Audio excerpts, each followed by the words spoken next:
Александър Електрик работя вече около 3 години. Длъжност технически ръководител или по-скоро ръководител проекти.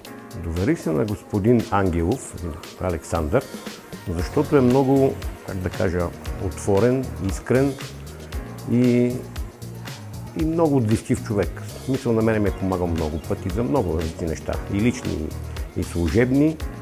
Когато започнах работа при него, имахме среща и на самата среща ми направи много добро впечатление, как да кажа, неговите ораторски способности. И от тогава ми стана симпатичен и така, започнахме да работим заедно. Поред това какъв е проект. Случва се някой път да са един-двама, някой път 15-20. И сме се сработили и, как да кажа, не е нужно да ги мотивирам, те сами си мотивират. Просто на нас ни е драго, че работиме заедно пак от толкова години. Ами по много неща съм бил в други 2-3 фирми.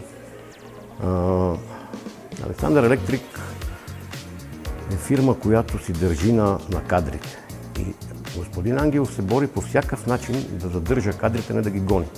Докато в другите фирми, в които съм бил, имам чувството, че по-скоро се мъчат да се отърват от кадрите. В смисъл не им плащат, или пък не им дават работни облекла и така нататък. Докато в Александър Електрик всичко е осигурено. И автомобили, и работни дрехи, и материали, и машини, каквото се сети. Просто господин Ангелов се старае да олекоти работата, така да кажа. По много причини му бих му препоръчал да постъпи на работа. Сега всеки работи, за да изкара финанс.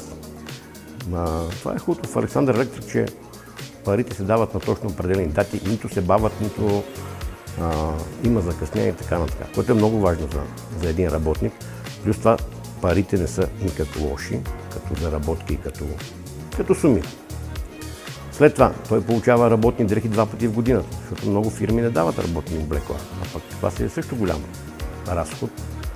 Много от колегите, които познавам в други фирми, се работят с техни машини и инструменти, докато при нас това го няма, тук всичко е осигурено. Така че, който и, как да кажа, може и да расте и в иерархията, образно казано, този, който иска да постъпи. Стига да има желание, разбира се.